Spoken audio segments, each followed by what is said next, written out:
Hello everyone, welcome back to our channel. আজ বানাবো তোফসে fry. তোফসে fry মানে একটি জিনিস একদম ঠিক থাকতে হবে, তা হলো ক্রিস্পিনেস। ভিতরে মাছ নরম, বাইরে হালকা খাস্তা কোটিং। প্রথমে আমরা বানাবো একটি ফ্রেশ হার্ব পেস্ট। আদা, রসুন, কাঁচা লঙ্কা, এই তিনটি বেস ফ্লেভার। তার সঙ্গে ধনেপাতা আর পুদিনা, এরা ফ্রেশনেস অ্যাড করবে।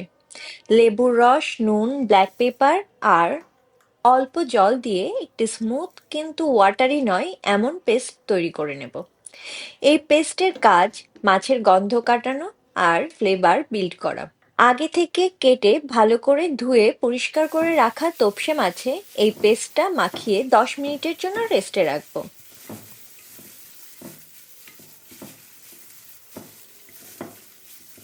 এখন ব্যাটার তৈরি করে নেব।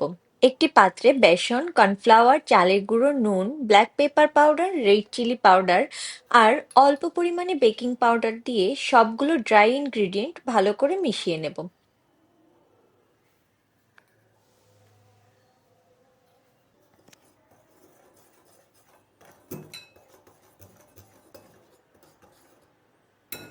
অল্প অল্প করে ঠান্ডা জল মিশিয়ে ব্যাটার রেডি করে নেব।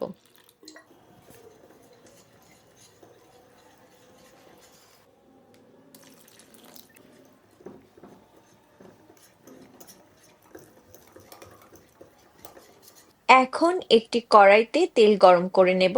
তেল মাঝারি গরম থাকতে হবে। খুব বেশি গরম হলে ব্যাটার সঙ্গে সঙ্গে কালো হয়ে যাবে। কম গরম হলে তেল টেনে নেবে। তেল গরম হয়ে গেলে ম্যারিনেট করা মাছ ব্যাটারে ডুবিয়ে তেলে ছেড়ে দেব। এক পাশ ভাজা হয়ে গেলে উল্টে দেব। রং যখন হালকা গোল্ডেন হবে তখন একে একে সবগুলো ফ্রাই তুলে নেব। গরম গরম তোপসে ফ্রাই আপনার পছন্দের যে কোনো সসের সঙ্গে সার্ভ করুন। রেসিপি কেমন লাগলো কমেন্টে জানাবেন। ভিডিও ভালো লাগলে লাইক, শেয়ার, সাবস্ক্রাইব করতে পারেন। দেখা হবে পরের ভিডিওতে। ততক্ষণ পর্যন্ত ভালো থাকবেন আর আমাদের সঙ্গে থাকবেন। আমাদের চ্যানেলে কিন্তু পার্শে মাছের ঝালেরও একটি রেসিপি শেয়ার করা আছে, চাইলে দেখতে পারেন। এতক্ষণ সঙ্গে থাকার জন্য থ্যাংক ইউ। বাই।